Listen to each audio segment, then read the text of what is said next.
Alam nyo ba na bago tayo magkaroon ng batas dito sa ating bansa, kailangan po merong koordinasyon at pagkakasundo ang House of Representatives at ang ating Senado. Pagkatapos ng third reading sa House of Representatives, yan po ay ipapasa sa Senado. Pag nagkaroon po ng third reading sa Senado, ipapasa naman po yan sa House of Representatives. Kung meron po mga conflicting provisions, magkakaroon po ng tinatawag nating bicameral conference to resolve all these conflicts. Pag naayos na po ang mga conflict, ira-ratify na po ng House of Representatives at ng Senado yung final version. Then, ipapasa na po sa ating Pangulo. Ang Pangulo, pwede niyang aprubahan ang panukalang ito at para maging batas. Kung wala pong gagawin ng ating Pangulo for 30 days, ito po ay magiging batas by inaction, at kung i-veto or i-disapprove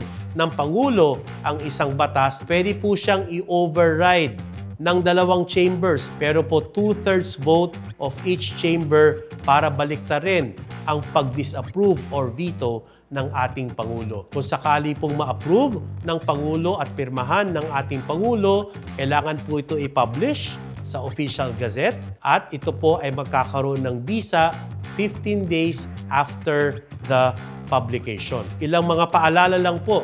Dapat po ang 3 readings kailangan isagawa in 3 separate days. Pangalawa, bawat batas kailangan isa lang po ang paksa. At pangatlo, those of local application, kailangan po magmula yan sa tinatawag nating House of Representatives. Ako, si Attorney Al Agra, sabay-sabay po tayong mag-aral at alamin ang batas para hindi tayo maagrabyado.